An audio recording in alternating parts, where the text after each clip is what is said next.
Halo semuanya, gimana kabarnya hari ini? Semoga semuanya dalam keadaan sehat ya.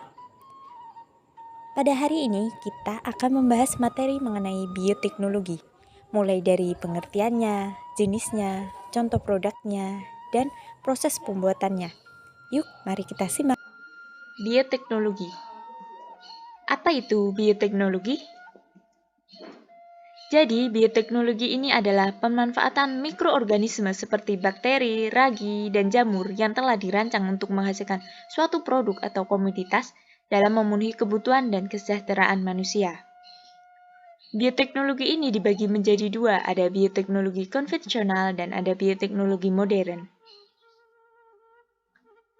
Bioteknologi konvensional ini disebut juga bioteknologi tradisional yang mempunyai ciri antara lain.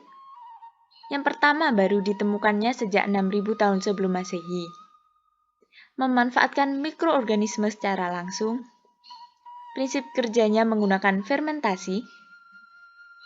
Tidak diproduksi secara massal atau berskala besar. Peralatan yang digunakan dan metodenya lebih sederhana. Biaya yang diperlukan lebih murah, tetapi kualitas belum terjamin. Dan bioteknologi konvensional ini bisa dilakukan oleh siapa saja. Selanjutnya yaitu fermentasi. Fermentasi itu sendiri adalah kegiatan mikrobia pada bahan pangan sehingga dihasilkan suatu produk yang dikehendaki. Jadi fermentasi ini adalah proses produksi energi dalam sel dalam keadaan anaerobik atau tanpa oksigen. Fermentasi merupakan salah satu metode pengolahan dan pengawetan bahan pangan. Bioteknologi konvensional ini sebagian besar berupa produk pangan, misalnya tempe, keju, nata de coco, roti, tape. Yang pertama ada tempe. Tempe adalah makanan khas Indonesia yang berbahan baku dari kedelai. Pada pembuatan tempe perlu ditambah ragi yang berasal dari jamur Rhizopus oryzae. Tempe itu sendiri mempunyai kandungan protein yang lebih mudah dicerna oleh tubuh daripada saat masih menjadi kedelai yang sulit dicerna oleh tubuh. Selanjutnya ada nata de coco. Nata de coco ini berasal dari air kelapa sebagai bahan baku utama. Difermentasikan menggunakan Acetobacter-Psyllium yang mengubah glukosa menjadi selulosa.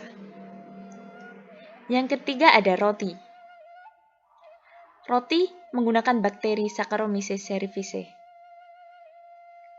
Pada pembuatan roti, alkohol yang digunakan ini akan menguap ke udara, sedangkan CO2 atau karbon dioksida ini akan terjebak dalam tepung terigu yang mengakibatkan adonan bisa menjadi mengembang. Jadi, karbon dioksida ini berusaha keluar dari adonan dan mendorong adonan ini sehingga roti ini bisa mengembang akibat adanya desakan gas karbon dioksida.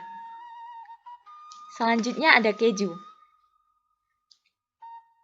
Keju menggunakan bahan baku dari susu. Fermentasinya bisa menggunakan mikroorganisme kelompok jamur dan bisa juga dari kelompok bakteri.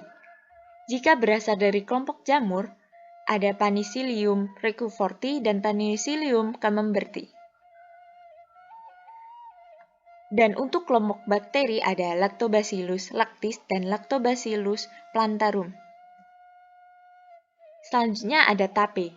Tape adalah produk yang dihasilkan dari proses fermentasi yang dibantu oleh ragi atau bakteri Saccharomyces cerevisiae yang dapat mengubah glukosa menjadi alkohol dan karbon dioksida. Jadi, pada saat proses fermentasi di mana terjadi suatu perombakan bahan-bahan yang tidak sederhana, zat pati yang ada di dalam bahan makanan ini diubah menjadi bentuk yang sederhana, yaitu gula, dengan bantuan suatu mikroorganisme yang disebut ragi. Dalam pembuatan tape, ragi mengeluarkan enzim yang dapat memecah karbohidrat pada singkong menjadi gula yang lebih sederhana. Maka dari itu, tape terasa manis apabila sudah matang walaupun tanpa diberi gula sebelumnya. Selanjutnya ada bioteknologi modern. Bioteknologi modern ini mempunyai ciri-ciri baru ditemukan sejak ditemukannya DNA pada tahun 1953. Memakai makhluk hidup beserta komponennya secara langsung. menggunakan prinsip ilmiah yaitu rekayasa genetika. Diproduksi secara massal atau berskala besar, menggunakan peralatan lebih canggih dan modern. Biaya yang digunakan lebih mahal, tetapi kualitas terjamin. Nah, bioteknologi modern ini dilakukan oleh orang profesional. Contoh-contoh dari bioteknologi modern adalah tumbuhan dan hewan transgenik. Selanjutnya ada hewan hasil cloning. Lalu ada insulin buatan, vaksin, dan yang terakhir ada antibodi monoklonal.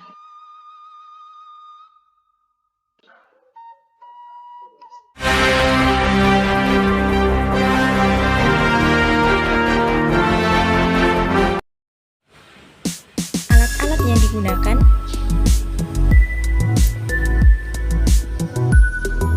yang pertama adalah wadah, setelah itu panci pengukus, dan yang terakhir adalah pisau.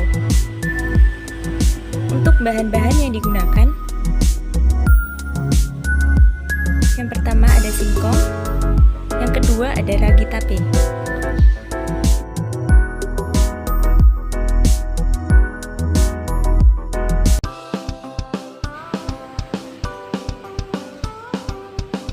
Yang pertama, kupas singkong-singkong yang telah disiapkan.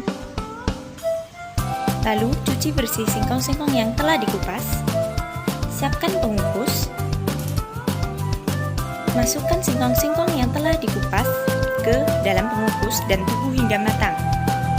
Setelah matang, angkat singkong. Lalu biarkan hingga benar-benar dingin. Setelah itu, tumbuk ragi tape hingga halus. Lalu pindahkan dan tata singkong di dalam wadah plastik dan taburi dengan ragi secara merata.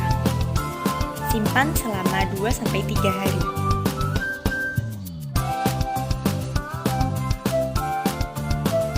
Setelah itu, tape sudah siap dinikmati.